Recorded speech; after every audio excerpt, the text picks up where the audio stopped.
You know, the funny thing is, people have been making millions of dollars in something called virtual restaurants for the last 5 years. It's just amazing. Wow. So in today's conversation, what I want to do is I want to explain to you how to set up a virtual restaurant that sells like crazy. Okay. I'm going to share with you tips for starting your own delivery only virtual restaurants. Don't you go anywhere. You're going to love today's conversation. I guarantee it.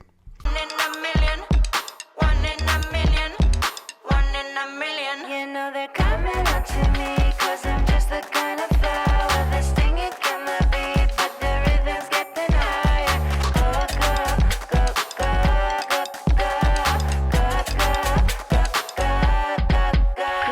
One in a million, one in a million, one in a million, one in. Welcome back, folks, to another edition of the Awesome Sort of Kiwi Show. How are you today? Hope you are doing fantastic. I'm doing marvelous, if you were to ask me. If you are doing as great as I am, go grab a cup of coffee or tea or vodka and let's roll. In today's conversation, I want to talk to you about how to establish a virtual restaurant that sells like crazy, okay? Let me first give you the overview. So when we talk about virtual restaurants, what are we talking about? So a virtual restaurant is an online-only restaurant model that operates from an existing brick-and-mortar restaurant location with the goal of expanding customer reach and business growth. In other words, you don't have to have a restaurant, okay? But you got to have a kitchen. It can be a commercial kitchen. It can be a kitchen. It can be in the backyard of an existing restaurant. Whatever it is, you need to have a facility where you have all the basic kitchen tools, okay? And so how do you actually open your own virtual restaurant? Very easy. I'm going to explain to you what you need to do, okay?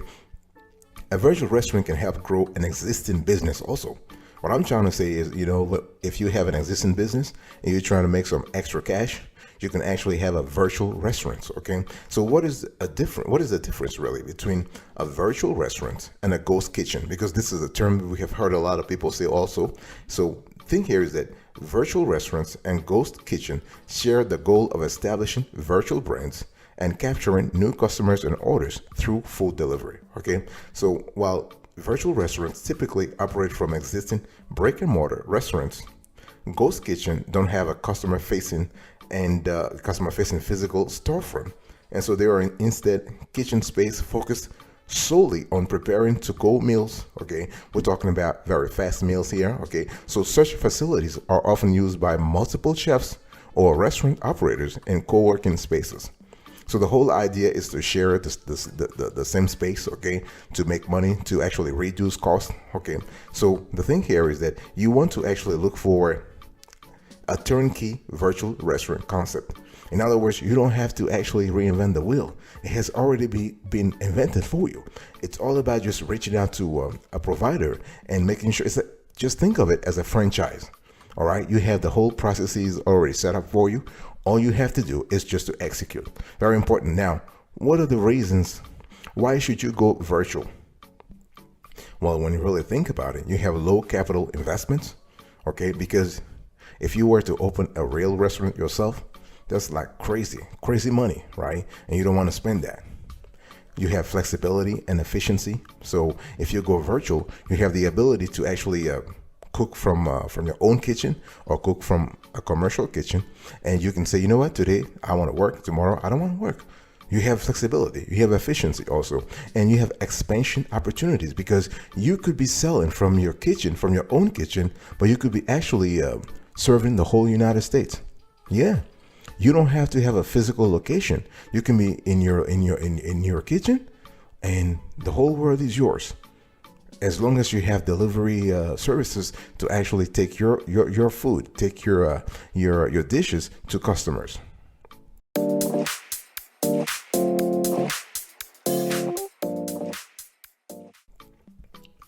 Now, I want to explain further the concept. Here is the concept. Now, if you want to set up a virtual restaurant that sells like crazy, the first thing you need to do is you need to build your concept. It's very important because you need to differentiate yourself. What makes you different? Why your virtual kitchen business model versus another one? You got to come up with a very strong added value. What value are you adding? Downers want to buy food from you. Okay, why is your food different? Okay, you need to think about, you need to invest time, money, and resources though. Not a lot of cash though, but you got to really have a strong brain. Okay, you got to really differentiate yourself. So build your concept. You need to identify your competition. So in the particular market that you're in, you've got to do some homework here. You need to identify your rivals. You got to identify the players that you want to kick, the players whose ass you want to kick. Okay, it's very important. And one thing I want to clarify here is that this is not something that happens overnight though. You got to do research. You can do research offline. You can do research online. If you use tools like SEO analysis tools, you can actually identify which keywords your competitors own, or which keywords are open for grabs or up for grabs. Okay, very important. But you need to know your competition so you can identify what kind of stuff they're good at and what kind of stuff they're not good at. It's all about strength and the weakness analysis. So if you have a clear idea of what your competitors are doing properly and not properly, you can actually do better. Very important. And you need to optimize your niche, and you got to differentiate. What I'm trying to say here is that a virtual restaurant is already pretty niche, right? But here we are looking at your segment within this part of the food tech industry.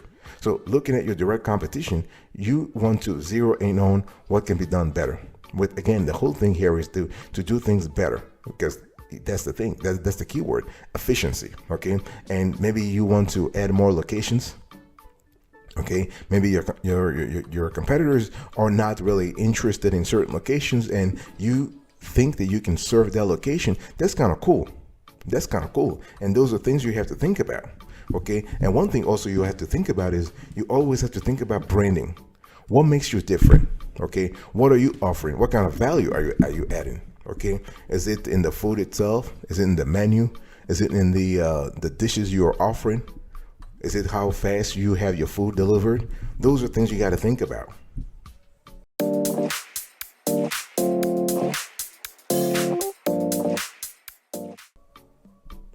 I want to talk to you now about the kitchen. So we're still having a conversation about how to set up a virtual restaurant that sells like crazy. So the first thing is you need to understand the concept itself. You need to understand the market, the virtual restaurant market. Number two, you need to come up with your concept, your own concept. Number three, you need to find your commercial kitchen.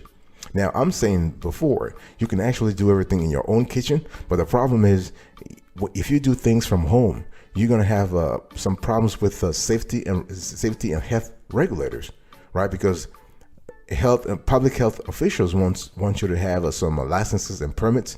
There are some OSHA, some occupational safety regulations, and all that kind of stuff. And on this show, we always make sure that we tell you to segregate your personal affairs from your business's affairs. So if we go with that model, if you were looking for a kitchen, you would not want to use your own kitchen. You want to have a commercial kitchen. And the cool thing is there are organizations out there that actually operate commercial kitchen. Okay, think of it as a co-working space. So you have a lot of chefs, a lot of restaurateurs. You have a lot of cooks that are, everybody just comes there and just rents a little space. And the cool thing is you have all the tools already, so you don't have to reinvest anything. It's all about saving that initial investments. Okay, so when we talk about commercial kitchen, you have a lot of players out there. You have a Cloud Kitchen. You have Kitchen United. You also even have a C3 by SBE. This is basically a ghost kitchen incubator that powers well-known brands like Crispy Rice, Umami Burger, and Sam's Crispy Chicken. Okay, the whole thing here is that you got to find out in your neighborhood what the commercial kitchens are. Very important. You got to locate them, and they're not really that complicated. All you have to do is just to do a Google search, and you just type commercial kitchen near me, for instance. Okay, and make sure that you actually activate the geolocation feature on your computer, so Google will know exactly where you at and will give you all the commercial kitchens around you. Okay, and when we talk about commercial kitchen, there are a lot of options that are very important.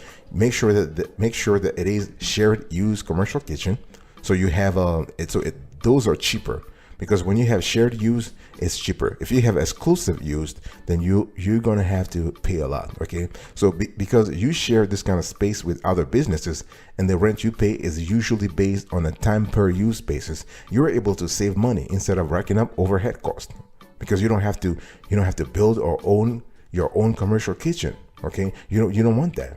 So be very careful when choosing the commercial kitchen for your virtual restaurants.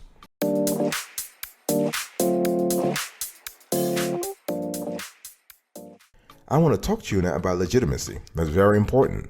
Now, if you want to set up a virtual restaurant that sells like crazy, you got to think about, you have to make sure that you research your preliminaries. You got to have a legit business. Let me just put it this way. You got to have you have to know the laws. You have to select the plan. You have to think about inspections, certificates and insurance.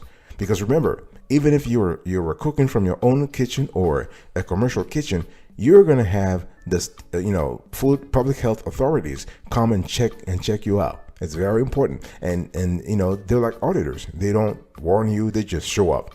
Okay. So you really want to register your business. You want to have the Serve Safe Food Handlers certification. Okay. And you also want to apply for inspection. It's very important. Okay. It's also important to make sure that you have the right insurance policies. Very important. Okay. And when we talk about finding a commercial kitchen, we are talking about making sure that you find a kitchen that already abides by all those regulations. This is the whole thing about going with a commercial kitchen, because they already have the infrastructure, the regulatory infrastructure set up. You don't have to do anything. Okay. But what you have to do here is that you have to register your business. You want to contact your city or county office to apply for a business license. Okay, once you register your business, very important. And so the thing here is that you want to go with the Serve Safe Food Handler certification. Really, this is really cool. It's a highly regarded certification. Something that basically the nationally recognized food safety course is provided by the National Restaurant Association, and you can take it online or in person. Okay, and it's valid for 3 years. This is really cool. So once you have that, this is really good. And you actually have to think about your liability insurance. Okay, so most share kitchens will require you to have a $1 million general liability policy that designate the kitchen you work out as co-insured, because such insurance policies generally run between $300 to $500 per year, and will also be required by many service providers, vendors, and businesses you work with. Okay, so this is very important. And you also have to think about inspection. You want to apply for inspection because many health departments will want to visit you in your new space before you become operational. They want to see your production methods, food storage areas, and general flows that take into account standard operating procedures and critical control points for making your food. Okay, make sure that you have this written out for your final inspection and licensing. Very important. Now, one thing I want you to remember is that regulators at your local health department may have no idea how to regulate your business. All they know is that if you fall somewhere between let's say between a normal, quote unquote, normal restaurant and a virtual restaurant, you will need to follow certain laws. That's all.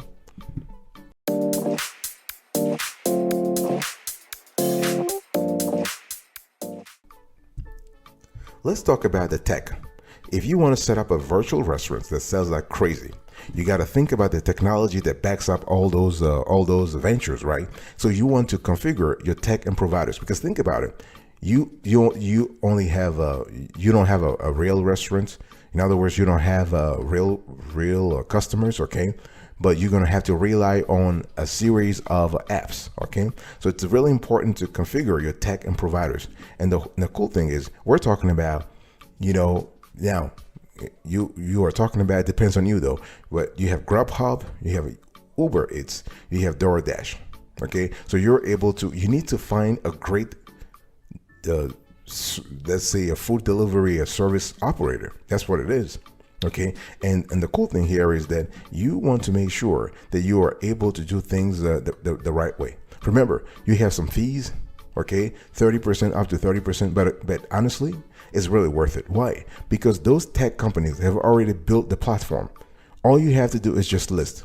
All you have to do is just set up your virtual restaurants and list your foods, your dishes on those platforms, on those apps. Okay, and the cool thing is they already have the clients for you. They have it for you. So this is really cool. So you need to choose your service providers. Okay, how are you going? Are you going to go with a Grubhub, DoorDash, Uber Eats, or another player? It depends on your location in the country. It depends on your target audience. It depends on your niche. Okay. It depends on your culinary niche, because you might be thinking this is a big market, but it is a small market, but a small market with several niches. So it's really important to have a clear idea of what kind of niche you're going after. Okay. So when we talk about choosing your service providers, you have Caviar, you have Grubhub, you have DoorDash, you have Uber Eats. Okay, you can check out these apps for more information, but they are the biggest players in the market right now. Let me give you an example of Grubhub. As you can see on the screen, Grubhub offers a service that allows you to boost profits with virtual restaurants. In other words, they have a service in place that allows you to increase your revenue potential with your own virtual restaurants or with their licensed concepts. Okay, so you're able to capture new business with very low risk. That's the bottom line here. That's the bottom line. So you create new opportunities. In other words, you increase your revenue streams and maximize your profitability per square foot. You optimize and save. In other words, you are delivering more orders using your existing kitchen and staff, or you can expand and innovate. Okay, so you can offer a new menu to help you reach and engage new customers. So the whole thing is you have to choose a tech provider. Okay, so there are three options. For example, with Grubhub, you can either license a virtual brand, you can create your own, or you can consult with Grubhub. In other words, they have account advisors on staff, and they will help you actually set up your virtual restaurant. Okay, I'll be right back right after this. Don't go anywhere. Finest, yo, young tequila, and call me señorita. Ay, papi, got me dreaming. My legs up on the ceiling. Oh, yeah. I know when he come, he ain't never gonna leave. No. Hit it the night run, and that's the way I wanna be. So don't think Welcome back, folks, to another section of the Awesome Sweaty Kiwi Show. We are also having a conversation about how to set up a virtual restaurant that sells like crazy. Now, I want you to think about planning. It's very important. This is the part where I'm going to need you to focus and be committed to the whole idea, okay? You want to cook up your menu and staff your kitchen. Very important.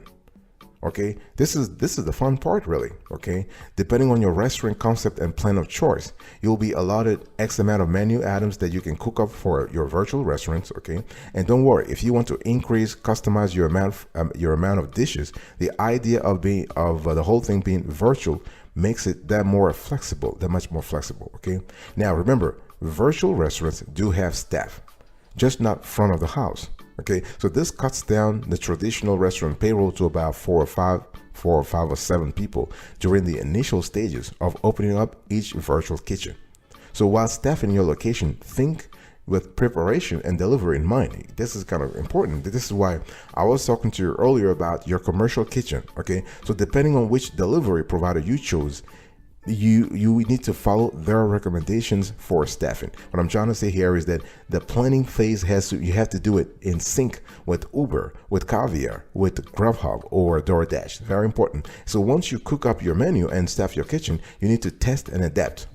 You know, it's all about trials and errors. The first time you will be starting your idea, nothing, unless you are really lucky, it might not work. Okay, so you really want to make sure that you test and adapt. Trials and errors. The whole idea surrounding virtual restaurants comes from adaptation, right? Because all things tech change and alter pretty much all the time. It's really quintessential for you to identify this needs for change. That means what? It means that you listen to your reviews, okay, surrounding your technology and all providers, and you have to take that into account when identifying new game plans. Very important, okay? And so how do you plan your virtual restaurants so you can start making money right away? Well, you got to think about availability in your location, right? You got to think about popularity with customers. What are those dishes that are very, very popular with customers, okay? You got to think about restaurant and customer fees. because you'll be paying up to 30% or 40% to all those tech providers. So what is your bottom line? What is your profit margin? Profit margins are really important because that's what keeps you in the business, okay? And how important are customer relationships? If you are in a niche that is very, I would say, sensitive to interactions with your restaurants, you want to make sure that you are out there, you are interacting with your customers, you are talking to them, you are engaging with them on social media and whatnot. Okay, so this is very important.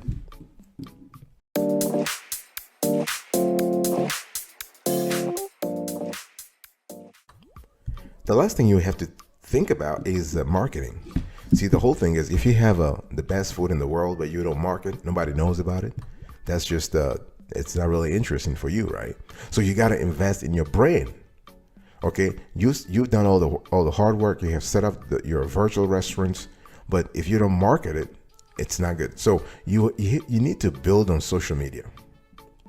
Social media marketing is really important. Okay, you can actually do it through influencers if you have the cash for it. You can do it through ads, PPC ads, for example, Facebook, YouTube, whatever. Depends on your resources. You can actually build a page yourself and actually engage with followers. You can actually try to engage with folks through Facebook groups, for example. Okay, there are a lot of groups, especially if certain groups match the kind of food you're selling. Okay, and you can also do things through SEO. In other words, organic SEO, organic search, so that you can actually gradually rank for certain keywords. Okay, so this is really important. Now, you need to build your buzz. The whole thing is that there has to be, people love food. Everybody loves food. Okay, so if you have a great idea, if you have a great concept, you need to build buzz around your food. I don't know what kind of food you want to have, but based on the food you have, and if you properly identify your niche, you should be able to cook up some strategy that will actually will fill the specific niche you're going after. Okay, and don't shy away from creativity. As I said before, people love food, people love creativity when it comes to food. So more and more virtual restaurants are launching every week. Okay, this is a very competitive space. Okay, so the space is getting increasingly busy. So you got to be creative here, boss. You got to be creative. If you want your idea to succeed, you got to be creative, and you need to also price your items accordingly, right? Because the thing here is that if you are in a very competitive environment and you realize that, hey, listen, I'm not the only one playing here, then you got to really be competitive in terms of prices. So your revenue strategy depends a lot on if you're doing things in-house or third-party delivery, right? Because you got to think about that, the fee, right? The service delivery fees. I mean, you are looking at 30%, 40%. Based on our analysis, it's a lot better to go through an app. DoorDash, Caviar, Grubhub, Uber Eats, it's a lot better because they have already built the infrastructure. They already have the customers. All you have to do for you is just to list your dishes out there and be the best that you can.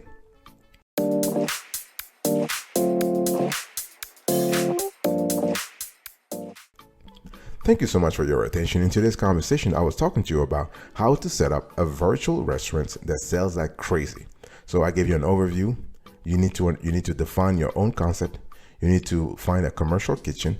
You got to be legit. You got to choose the right tech products. You have to plan and you do proper marketing. Thank you so much. I will see you next time. But until then, remember, stay marvelous.